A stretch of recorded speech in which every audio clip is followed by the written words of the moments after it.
The humble beginnings. In the quiet village of Sonoro, surrounded by lush green hills and tranquil rivers, lived Emmanuel, a young man whose life revolved around his deep faith in God. Raised in a devout Christian family, Emmanuel grew up watching his father, Pastor Elijah, lead their small church with unwavering dedication. The church was a simple building with wooden benches and a tin roof, but it was a place of love, community, and faith.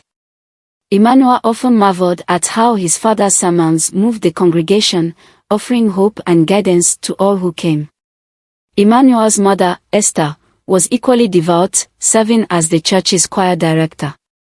Together, Pastor Elijah and Esther instilled in Emmanuel a love for God, a passion for service, and a sense of purpose.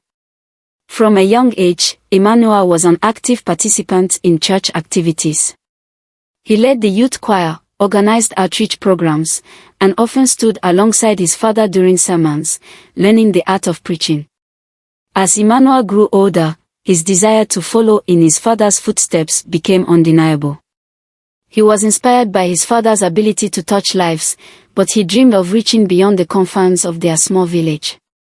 He longed to spread God's word to a larger audience, to bring light to the lives of those in the bustling cities where faith often seemed overshadowed by the chaos of modern life. One evening, after a particularly moving church service, Emmanuel sat down with his father and shared his dream. "Father," he began hesitantly, "I want to do more. I want to take God's message to the city. I believe I'm being called to start my own ministry in Noro." Pastor Elijah listened intently, his face a mix of pride and concern. "The city is not like Sonoro, my son," he said. "It is a place of great opportunity but also great challenges. If you truly feel called, then go. But remember, the journey of faith is not without trials."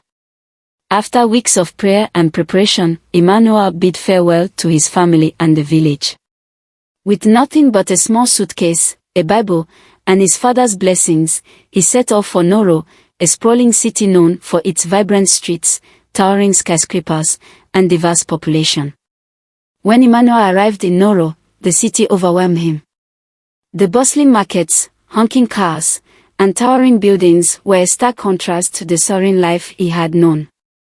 He quickly realized that starting a ministry here would be far more challenging than he had imagined. Affordable housing was scarce, and finding a space for a church seemed nearly impossible. He spent his days walking through neighborhoods, introducing himself to residents and sharing his vision. Some people listened politely, while others dismissed him as just another aspiring preacher in a city full of them. Emmanuel remained undeterred. He rented a small, dilapidated hall on the outskirts of the city and began his ministry with nothing but a few chairs, a borrowed pulpit, and his unshakable faith. The early days were lonely and discouraging. Emmanuel would preach to a nearly empty room, his voice echoing in the small space. He often went without proper meals, using what little money he had to keep the church running. Despite the hardships, he refused to give up. Each day, he would walk the streets of Noro, handing out flyers and inviting people to join him. One Sunday, 3 people showed up to his service: an elderly woman named Mama Grace, a young man named Daniel, and a curious passerby who had seen his flyer.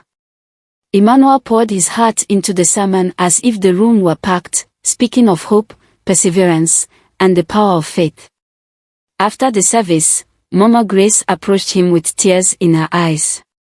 "You have a gift, young man," she said. "Don't lose heart.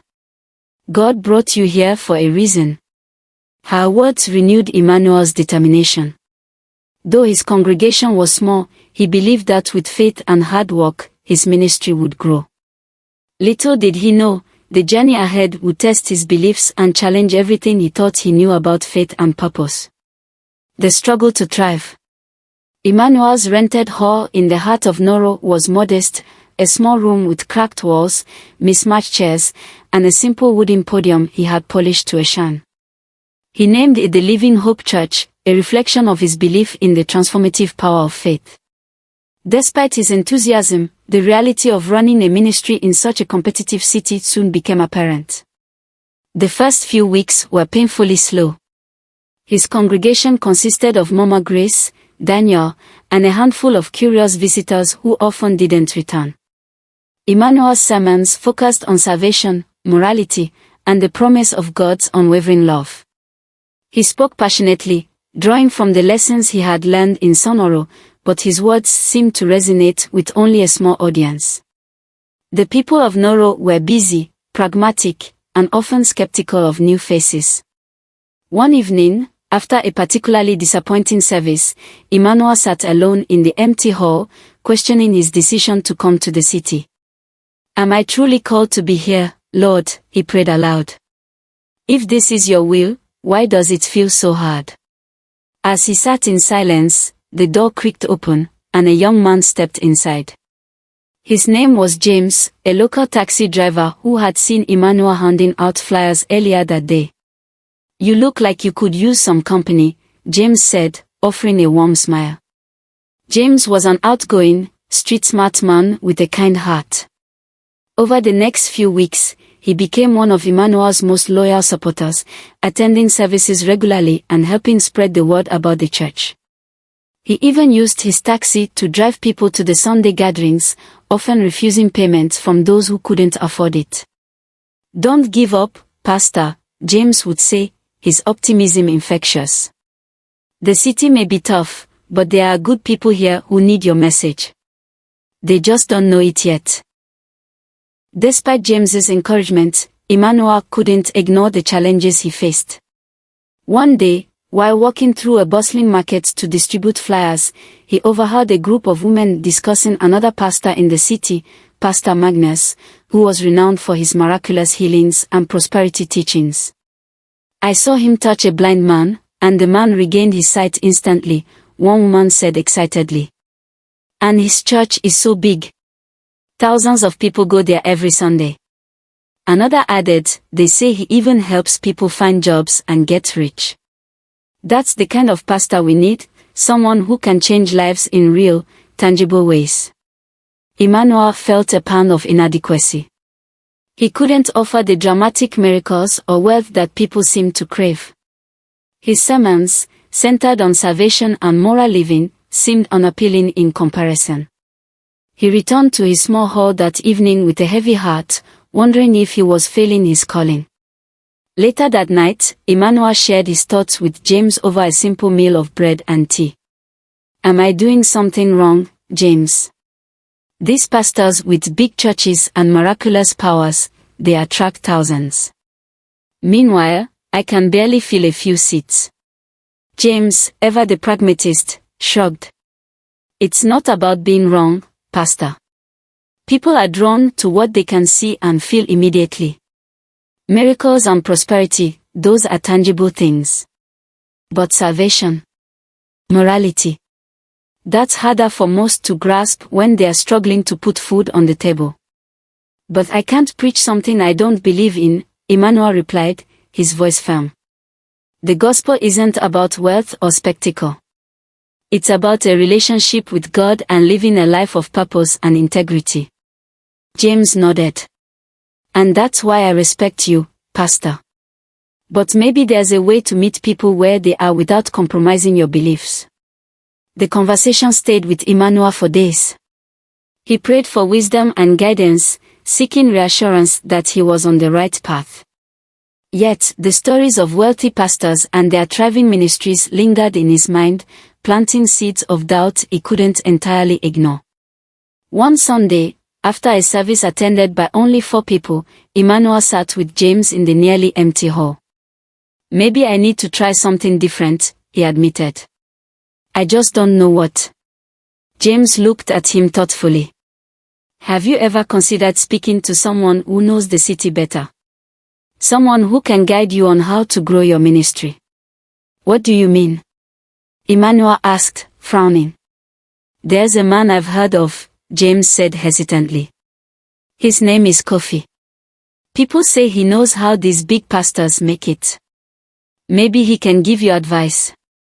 Emmanuel stiffened at the suggestion. James, I'm not looking for shortcuts or tricks. This ministry is about serving God, not building an empire. James raised his hands defensively. I'm not saying you should compromise your faith. Just talk to him. Maybe he knows something about reaching more people without losing your integrity. Though Emmanuel dismissed the idea at the time, the thought lingered. He couldn't deny the growing pressure to build a successful ministry. Each passing day brought new challenges, and with them, the temptation to explore paths he had never considered before. Seeds of doubt. Emmanuel's ministry continued to struggle. Each Sunday, the small hall hosted fewer attendees, and the donations barely covered rent and basic supplies. Emmanuel's faith remained unshaken, but he couldn't ignore the growing feeling of inadequacy gnawing at his heart. The stories of Pastor Magnus haunted him. Pastor Magnus was a household name in Noro. His ministry boasted an enormous auditorium packed with thousands of worshippers every Sunday. His sermons were short but filled with claims of miraculous healings and promises of financial breakthroughs. Videos of people testifying about sudden riches, healed ailments, and family reconciliations went viral across the city. One afternoon, while walking through the crowded streets of Noro, Emmanuel spotted a massive billboard advertising a crusade hosted by Pastor Magnus. The bold letters proclaimed, "A night of miracles, healing, prosperity, deliverance." Beneath it was an image of the charismatic pastor standing confidently, arms stretched wide as if inviting the entire city into his embrace. Emmanuel stared at the billboard for a long time. He couldn't deny the pang of envy in his heart. The stark contrast between Pastor Magnus' grand ministry and his humble, nearly empty hall weighed heavily on him. Later that evening, Emmanuel confided in James as they sat in the church, the echoes of their conversation bouncing off the empty walls. "I don't understand, James. I preach the truth. I stay faithful to God's word. But look at Pastor Magnus. He barely mentions salvation or repentance, and yet thousands flock to him." James leaned back in his chair, chewing thoughtfully on a piece of bread. "Pastor Magnus gives people what they want, Emmanuel. Hope for a better life, something they can see and feel immediately. Miracles and prosperity, they are like magnets for people looking for quick fixes." Emmanuel frowned. "But that's not the gospel. Faith is about perseverance, transformation, and surrender to God's will, not promises of wealth or instant miracles." James nodded. "True. But tell me this, do you think your congregation understands that? People are struggling out there, Emmanuel. They want answers, and sometimes, they are willing to follow anyone who promises them a way out." Emmanuel sighed deeply. "It's just disheartening. I feel like I'm failing. If I can't even reach a handful of people, how am I supposed to fulfill God's calling in a city like this?" James hesitated before speaking. "Look, Pastor, there's someone you could talk to.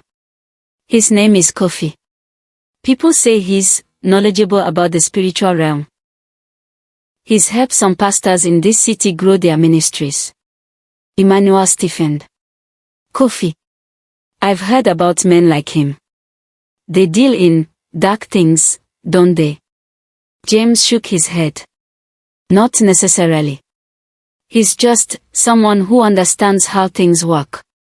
I'm not saying you should do anything unholy. Just talk to him. Hear him out. Maybe he has advice that could help." Emmanuel's face hardened. "James, I came here to serve God, not to compromise my faith. If I can't grow this ministry through prayer and hard work, then it wasn't meant to be." James shrugged but didn't press the matter further. "Fair enough, Pastor. But if you ever change your mind, let me know. I can arrange a meeting." Over the following weeks, Emmanuel threw himself into his ministry with renewed determination. He spent hours praying, fasting, and preparing sermons. He went door to door, inviting people to his services, and even organized a small outreach program to distribute food to the needy. But despite his efforts, the results were minimal. His congregation remained small, and the financial strain grew heavier. Each passing day brought whispers of doubt and frustration. One particularly difficult Sunday, Emmanuel finished his sermon to find that two of his most faithful members, Daniel and Mama Grace, had decided to leave. "Pastor, we've loved your teachings," Mama Grace said apologetically, "but we've been invited to Pastor Magnus' church. Maybe there, we can experience the miracles we've been praying for." Their departure was a blow to Emmanuel's already fragile spirit. That evening, as he sat alone in the empty hall, James found him, his face etched with concern. "You look like you've hit rock bottom, Pastor," James said quietly, taking a seat beside him. "Maybe it's time to try something different." Emmanuel shook his head weakly. "I've prayed, I've fasted, I've done everything I know to do. But nothing is working, James. Maybe I'm not cut out for this." James placed a hand on his shoulder. "Don't say that, Pastor. You're meant to do great things. But sometimes, even the strongest men of faith need a little help. Why not talk to Kofi? Just a conversation. Nothing more." For a long moment, Emmanuel said nothing. The weight of his failures and the lure of a potential solution warred within him. He finally sighed. "I don't know, James. I just don't know anymore." James nodded, sensing his hesitation. "I'll arrange the meeting if you decide. No pressure." That night, Emmanuel lay awake, staring at the ceiling. The stories of Pastor Magnus and the pressures of his struggling ministry played over and over in his mind. The seeds of doubt had taken root, and for the first time, Emmanuel felt himself questioning whether his convictions could withstand the weight of his ambition. The forbidden encounter. Emmanuel had been wrestling with his thoughts for days. His once unshakable resolve had been worn thin by the challenges of growing his ministry. Though he prayed constantly for strength and guidance, the pressure to succeed was beginning to outweigh his faith in the process. It was this inner turmoil that led him, reluctantly, to accept James's offer to arrange a meeting with Kofi. The meeting took place in a quiet, dimly lit cafe on the outskirts of Noro. Emmanuel arrived early, his heart heavy with uncertainty. He gripped the worn leather of his Bible, reminding himself that he was only there to listen, not to compromise his principles. A part of him hoped Kofi wouldn't show up. But Kofi did arrive, and when he did, he was not what Emmanuel expected. He was a calm, well-dressed man with piercing eyes that seemed to see straight through Emmanuel's soul. Kofi greeted him warmly, his demeanor relaxed yet strangely authoritative.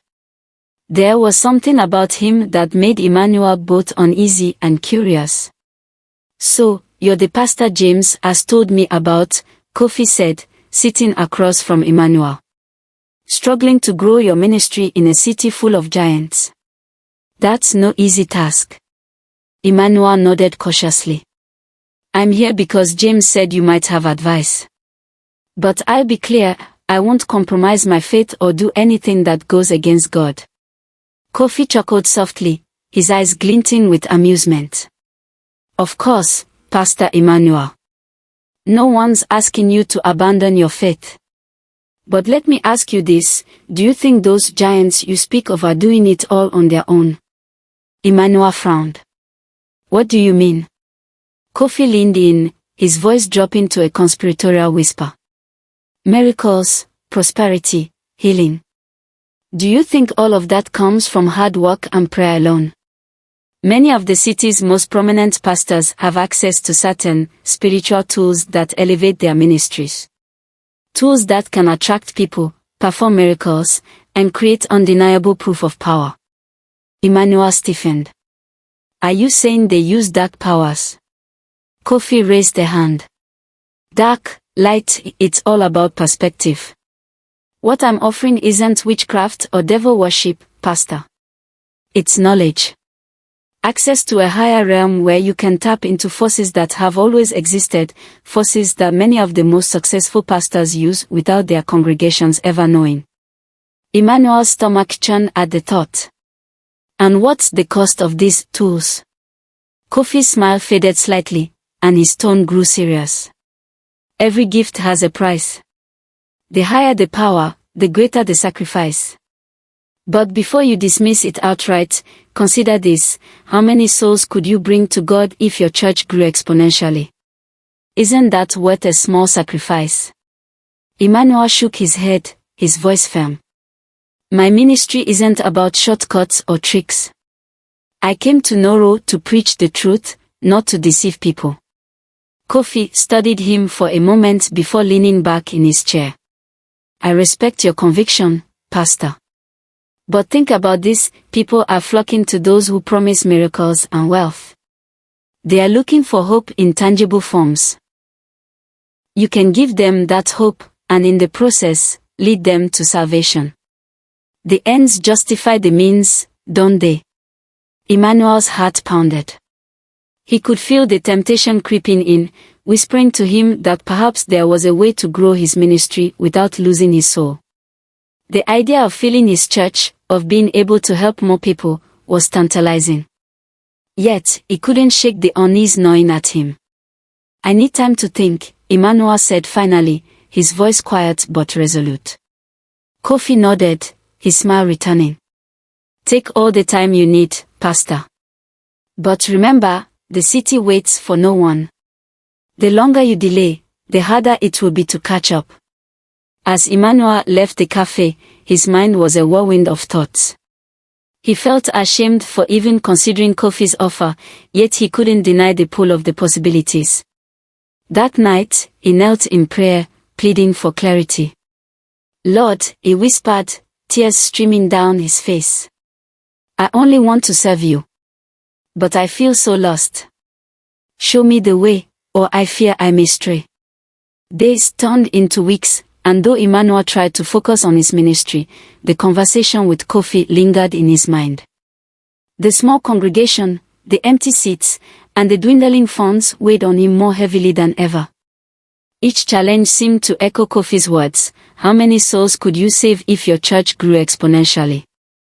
The seeds of doubt had taken root, and Emmanuel found himself standing at a crossroads, torn between his faith and the temptation to take the easier path.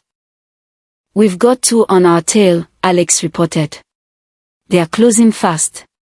Ilara's lips thinned into a determined line. Let them chase. Divert power to rear shields and prepare countermeasures. The fighters opened fire, their plasma rounds slamming into the Sentinel's shields. The ship shuddered under the impact, but Ilara didn't falter. Her hands danced over the controls, guiding the Sentinel through a narrow gap between two massive chunks of debris. One of the pursuing fighters miscalculated the turn and collided with the wreckage, erupting in a fiery explosion. One down, Alex said, his tone laced with relief. The other's still on us. Not for long, Ilara muttered. She activated the ship's countermeasures, releasing a burst of decoy drones that scattered in all directions. The pursuing fighter hesitated, its targeting systems struggling to adjust. Ilara seized the opportunity, pulling the Sentinel into a tight loop and firing a precise volley from the ship's railguns. The fighter disintegrated into a cloud of debris. Clear, Alex confirmed, exhaling sharply. For now. The Sentinel emerged from the debris field, now positioned behind the enemy formation. The cruiser's massive engines loomed ahead, their glowing thrusters illuminating the darkness. Ilara's gaze narrowed as she identified the weak points in their designs. Target their aft weapon arrays, she ordered. We are going to disable their firepower. The Sentinel's railguns roared to life, sending a hail of tungsten rounds into the rear flank of the nearest cruiser. Sparks and debris erupted from the impact, and the massive ship shuddered as its weapon systems flickered offline. The other cruisers began to adjust their formation, their turrets swiveling to face the unexpected threat. They are turning on us, Alex said. Just like we planned. Good, Elara replied. Now we keep them busy.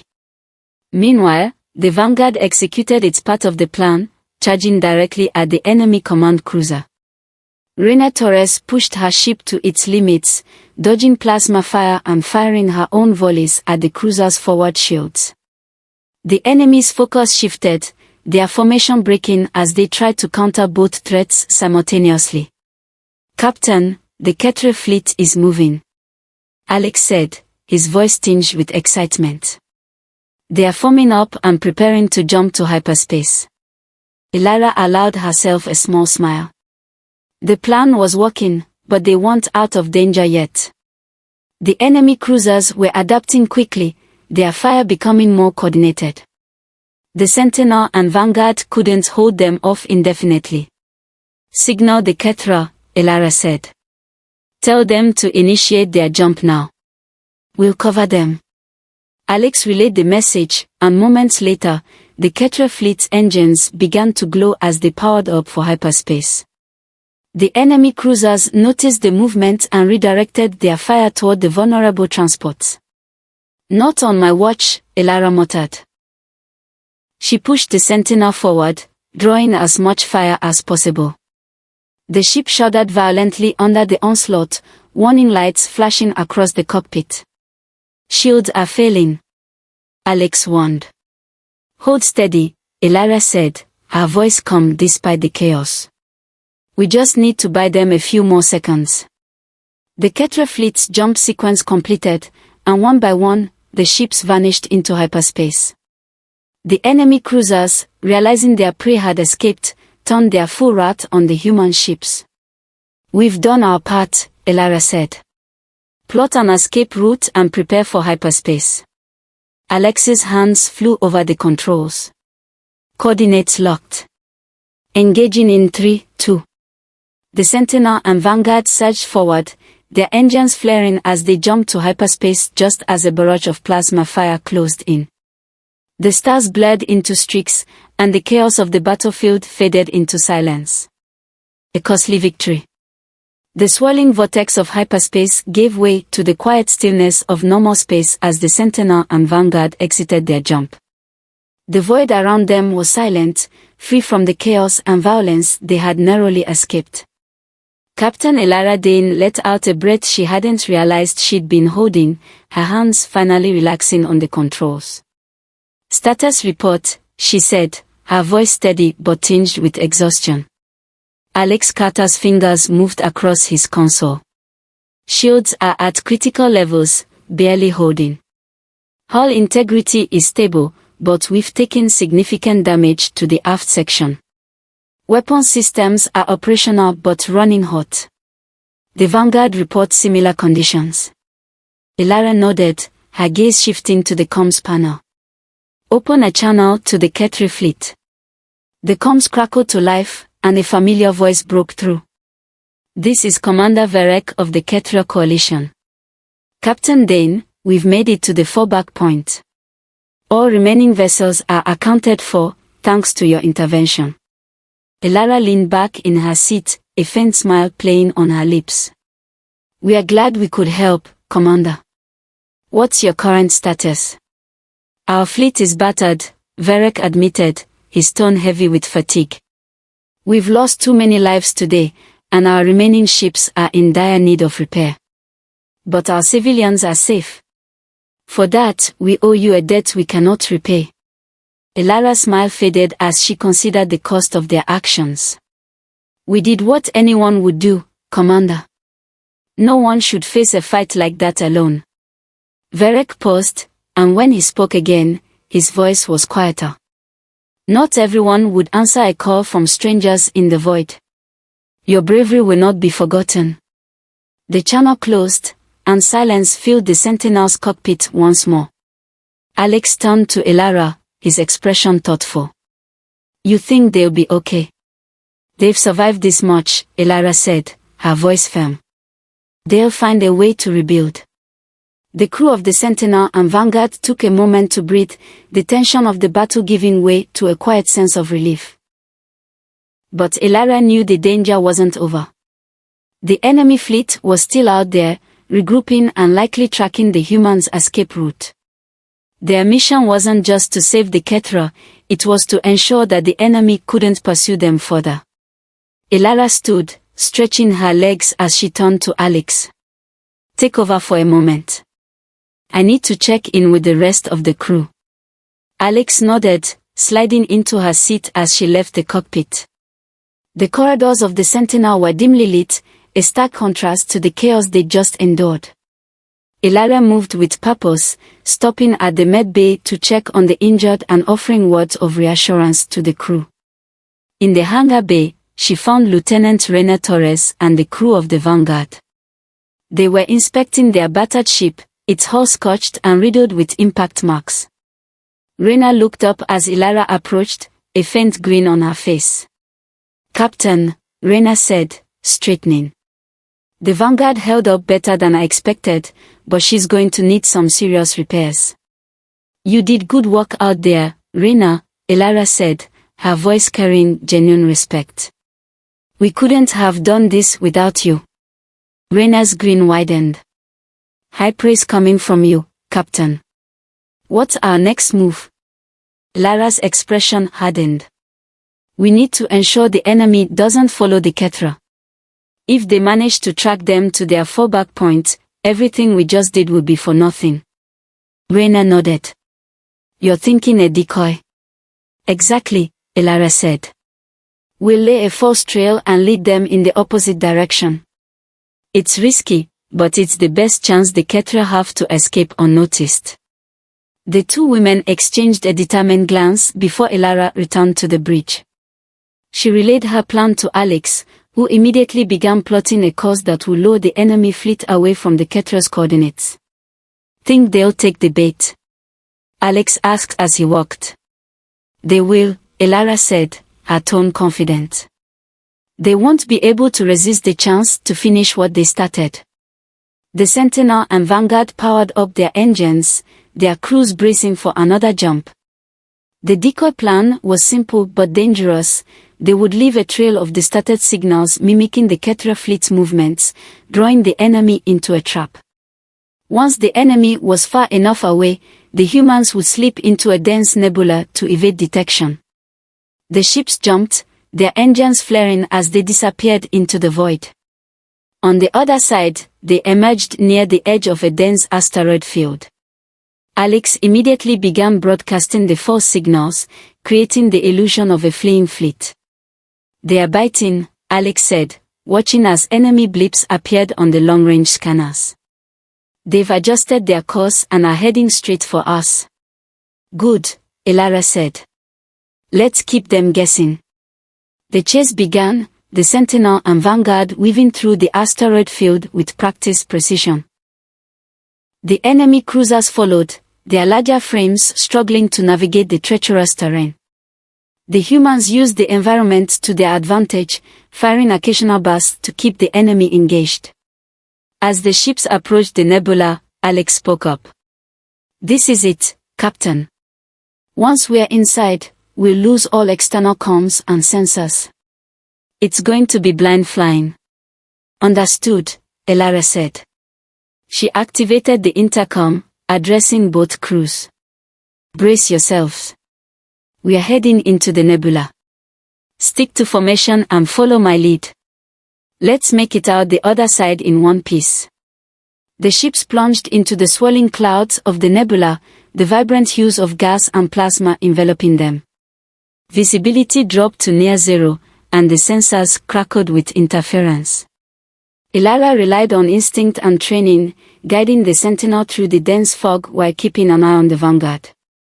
The enemy cruisers hesitated at the nebula's edge, their massive forms silhouetted against the glowing clouds.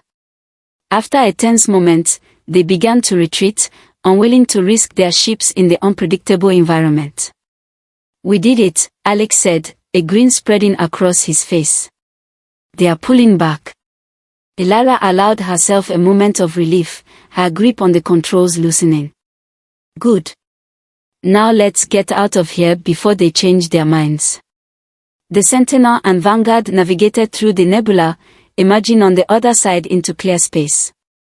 The crews erupted into cheers, their victory hard earned but undeniable. For the first time since the battle began, Elara felt the weight on her shoulders begin to lift. But she knew the fight wasn't over. Somewhere in the void, the enemy fleet was still out there, regrouping and planning their next move. And humanity would be ready to meet them. A fragile alliance.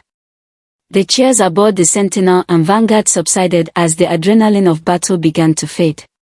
The crews were battered, but their spirits remained high. For now, they had bought the Ketre fleet enough time to escape. Captain Elara Dane stood on the bridge, her gaze fixed on the vast emptiness of space beyond the viewport. The enemy had been diverted, but the deeper implications of the battle weighed heavily on her mind. Alex Carter broke the silence. "Captain, I'm picking up a transmission. It's from the Ketre flagship." "Put it through," Elara said, turning toward the comms console. The familiar voice of Commander Verek filled the room. "Captain Dane, we have safely reached our fallback point.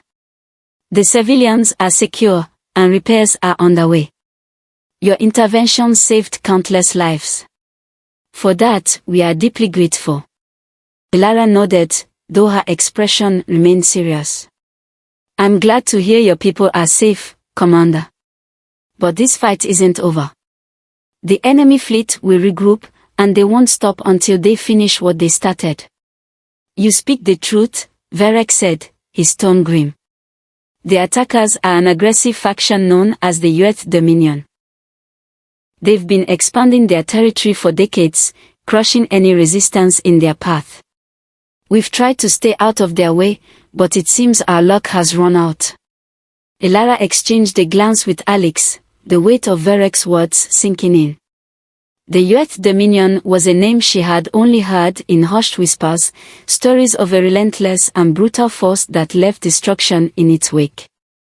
"Commander," Elara said, her voice firm, "if the Youth are as dangerous as you say, they won't stop with your fleet. They'll come for humanity next. We can't afford to ignore this threat." Verek hesitated before replying. "You're suggesting an alliance?" "Yes," Elara said. "Our species have always kept a respectful distance, but that time is over. If we stand alone, we'll fall. Together, we might have a chance." The channel went silent for a moment, and Elara could almost feel the weight of Verek's decision. Finally, he spoke. "Very well, Captain. We will consider your proposal. But I warn you, our resources are limited, and trust is not easily given." "Understood," Elara said. "We'll send representatives to your location to discuss the terms of our alliance. In the meantime, we'll continue monitoring youth movements and share any intelligence we gather." Verek's voice softened slightly. "Thank you, Captain. Your courage has given us hope." The transmission ended, and Elara turned to Alex. "Prepare a message for Central Command. They need to know what we're dealing with." Alex nodded, his fingers already moving across the console. "You think Command will approve an alliance?" "They'll have to," Elara said. "This isn't just about the Ketra. It's about survival." A tense negotiation. Hours later, the Sentinel and Vanguard docked with the Ketra flagship, a massive vessel that dwarfed the human ships. Elara and a small delegation disembarked, their boots echoing against the polished metal floor of the docking bay. The Ketra greeted them with wary but respectful nods, their tall, angular forms casting long shadows in the dim light. Commander Verek met them at the entrance to the main hall. He was taller than most of his crew, his presence commanding but not intimidating. His sharp features softened slightly as he extended a hand in the human gesture of greeting. "Captain Dane," Verek said, his voice even. "Welcome aboard the Ketra's Resolve." Elara shook his hand firmly. "Thank you, Commander. We are honored to be here." Verek led them into a spacious chamber where members of the Ketra Council awaited. The atmosphere was tense, the air thick with unspoken doubts and fears. Elara took her place at the center of the room, her delegation standing at her side. The proposal is simple, Elara began, her voice steady and confident. An alliance between humanity and the Ketra coalition. We share resources, intelligence, and strategies to combat the Earth dominion. Together, we stand a better chance of survival. One of the council members, a stern-looking Ketra with dark, piercing eyes, spoke up. And what assurance do we have that humanity won't abandon us when the cost becomes too high? Elara met his gaze without flinching. Because if we fail, the cost will be the same for both of us. The Earth won't stop with the Ketra. Humanity will be next. We are fighting for our mutual survival. The council murmured among themselves, their alien dialect carrying a mixture of skepticism and intrigue. Verek raised a hand to silence them. I believe Captain Dane is right, Verek said, his voice firm. We cannot stand alone against the Earth. Humanity has proven their willingness to fight for more than just their own. That is a strength we cannot ignore. After a long, tense moment, the council member who had spoken earlier nodded reluctantly. Very well. We will proceed with this alliance. But know this, Captain, failure is not an option. A new threat emerges. With the alliance formalized, the humans and Ketra began sharing resources and intelligence. Engineers worked tirelessly to retrofit both fleets, combining the best of human and Ketra technology. The Sentinel and Vanguard were equipped with advanced Ketra shielding, while the Ketra ships received human-designed tactical systems that enhanced their combat efficiency. But the reprieve was short-lived. Days later, Alex burst into the Sentinel's briefing room, his expression grim. Captain, he said, handing Elara a data pad. We've intercepted a transmission from the Earth. They are mobilizing a fleet, a massive one. It's headed straight for Ketra space. Elara's heart sank as she studied the data. The Earth weren't wasting any time. This was their retaliation, and it would be devastating. Alert the Ketra, Elara said, her voice resolute.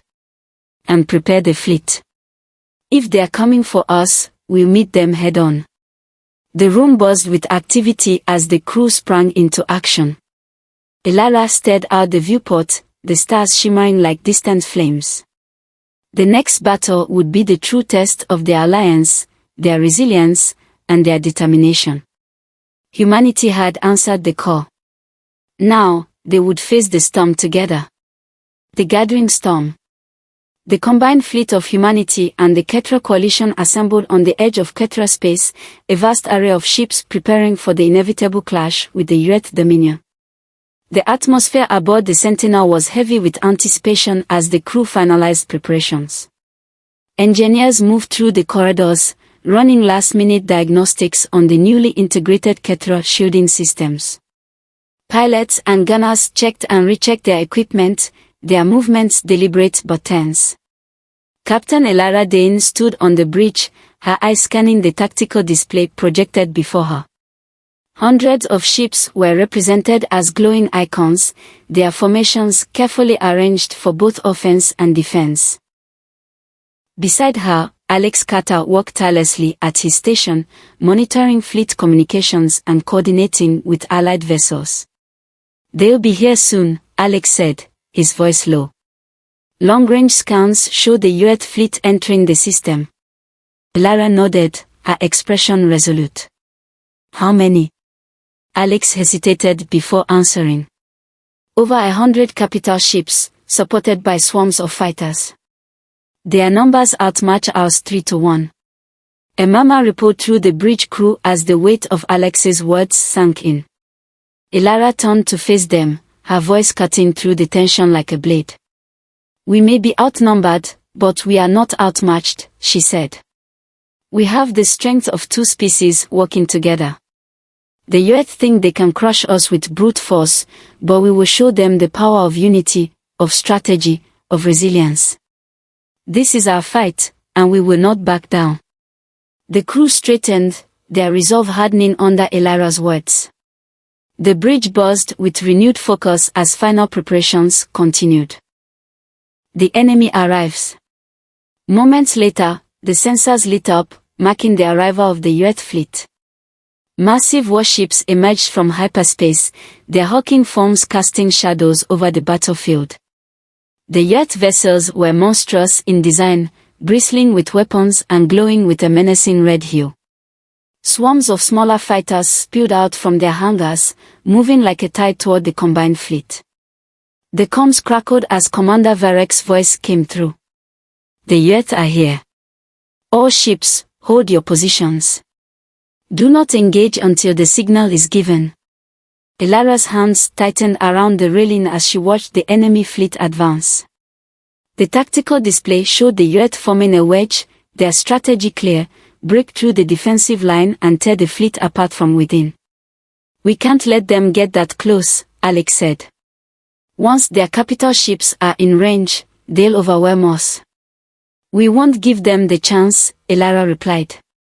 She activated the fleet-wide comms channel. This is Captain Dane. All forward units, prepare to engage. Focus fire on their lead vessels and disrupt their formation. Let's show them what we are made of.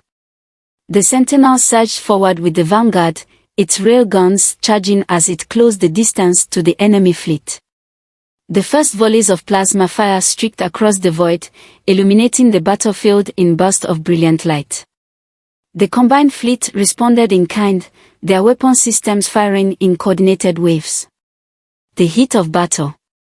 The void erupted into chaos as the two fleets clashed. The Sentinel weaved through the fray, its advanced shielding absorbing the brunt of incoming fire. Ilara backed orders, her voice steady despite the chaos around her. Target their engines, she shouted. If we can disable their mobility, they'll be sitting ducks. The ship's rail guns fired in unison, striking the aft section of a yacht cruiser. The enemy vessel shuddered as its engines sputtered and died, drifting helplessly into the crossfire. The Vanguard moved in to finish the job, its missiles striking with precision and reducing the cruiser to a fiery husk. Allied ships are holding the line, Alex reported. But the yachts are pushing hard. We've lost 3 Ketra frigates already. Ilara clenched her jaw. The yachts' sheer numbers were taking a toll. For every enemy ship they destroyed, more seemed to take its place.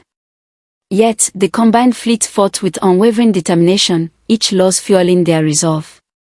A warning light flashed on Alex's console. Captain, we've got incoming. A squadron of yacht fighters is breaking through our flank. Intercept them. Ilara ordered. Deploy the drone swarms and cover our vulnerable ships. The Sentinel launched a wave of combat drones, their sleek forms darting through the void to intercept the enemy fighters. The drones swarmed the attackers, buying precious time for the fleet to reposition and reinforce the line. Turning the tide. As the battle raged on, a message came through from Commander Varek. Captain Dane, our forces are struggling to hold the center. If the yachts breach our formation, we'll be overrun. Ilara's mind raced.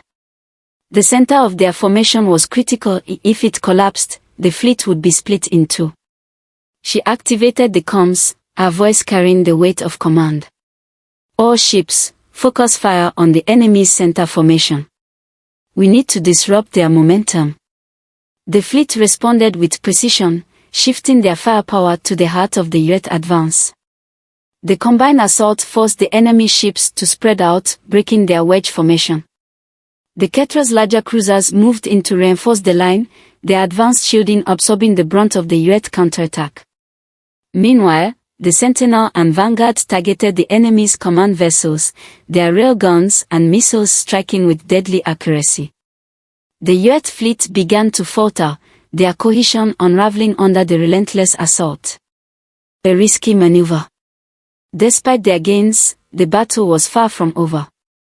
The yacht flagship loomed in the distance, its massive weapon systems charging for a devastating strike. Ilara knew they couldn't afford to let it fire. Prepare for a direct assault on the flagship, she ordered.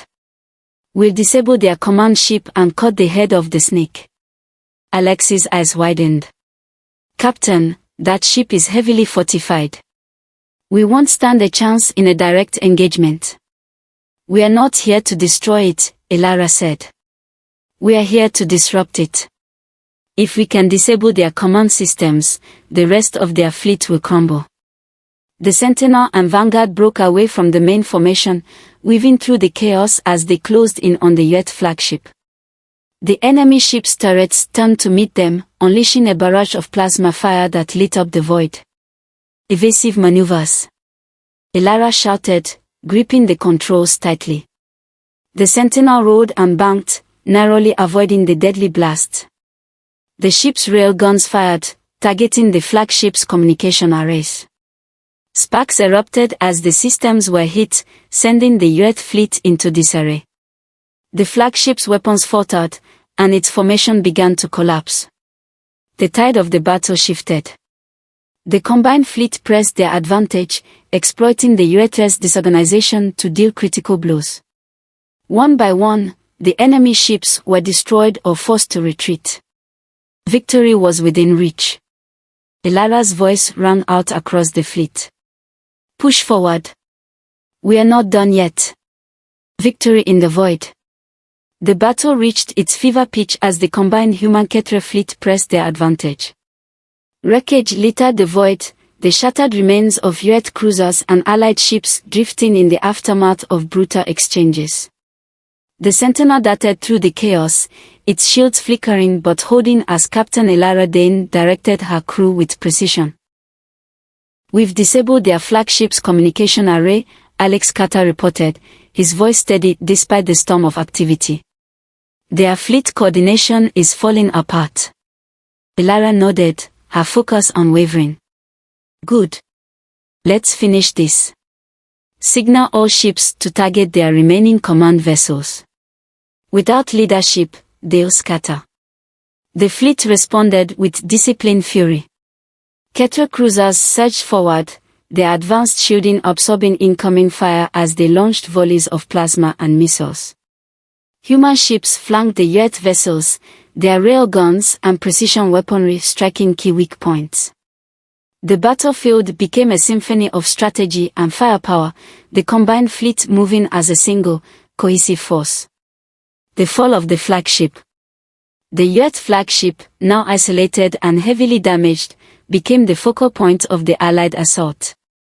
Elara's gaze locked onto the massive vessel, its once menacing silhouette now flickering with fires and breaches. We are going for the engines, she announced. If we disable their propulsion, they'll have no way to retreat. The Sentinel and Vanguard moved in tandem, their smaller frames weaving through the remnants of the Yuet fleet. The flagship's turrets turned sluggishly, struggling to track the agile human ships. The Sentinel fired a concentrated burst from its rail guns, the tungsten rounds piercing the flagship's engine core. Explosions rippled across the massive ship's aft section, and the glow of its engines dimmed. The flagship drifted, powerless and vulnerable. Alex's voice broke the tense silence. Their flagship is crippled. They are broadcasting a general retreat. Elara exhaled, her shoulders relaxing slightly. We've got them. The retreat of the Yuet. The remaining Yuet ships began to disengage, their formations breaking as they scrambled to escape. Some activated emergency jump drives, vanishing into hyperspace, while others were destroyed as they attempted to flee. The Allied fleet pursued just long enough to ensure the retreat was genuine, then regrouped around the damaged Ketra ships. Commander Verek's voice came through the comms, heavy with relief. Captain Dane, we've done it. The Yuet are retreating. Your leadership has turned the tide of this war. Elara leaned back in her seat, allowing herself a rare moment of satisfaction. It wasn't just me, Commander. It was all of us, humans and Ketra, fighting together. The bridge erupted into cheers as the realization of their victory sank in. The Yuet had been driven back, their grip on this sector broken. For the first time in days, hope shone brightly. The aftermath. The battlefield was quiet now, the remnants of war drifting in silence. The Allied fleet began recovery operations, salvaging what they could and tending to the wounded. The Sentinel docked with the Ketre flagship, where Ilara and her delegation met with Commander Verek and the Ketre Council. "We've proven that together, we are stronger," Verek said, his voice carrying both pride and gratitude. "This victory marks the beginning of a new era for our people." Ilara nodded, her gaze sweeping over the council members. "We've shown the youth that we won't be easy prey. But this is just the start. If we want to ensure lasting peace, we'll need to strengthen our alliance and prepare for whatever comes next." The council agreed, their resolve matching Ilara's. Plans were set in motion to formalize the alliance, combining the strengths of both species to rebuild and fortify their defenses. A new beginning. Back aboard the Sentinel, Ilara stood by the observation window, watching the stars. Alex joined her, his expression thoughtful. "Do you think they'll come back?" he asked. Ilara's lips curved into a faint smile. "The youth? Probably. But when they do, we'll be ready. We've shown them that we're not afraid to fight for what's right." Alex nodded, his shoulders relaxing. "It's strange, isn't it? A week ago, the Ketre were just another name in the database. Now, they're allies. That's the beauty of humanity," Ilara said. "We adapt. We connect. And when it matters most, we stand together." The hum of the ship's engines filled the quiet as the Sentinel prepared for its next mission. The battle was over, but the journey was just beginning. Humanity and the Ketre had forged a bond in the fires of conflict, a bond that would shape the future of both species. As the Sentinel sailed into the stars, Ilara felt a renewed sense of purpose. The fight for survival had become a fight for unity, for hope, for the limitless possibilities that lay ahead. And she knew, deep in her heart, that this was only the beginning.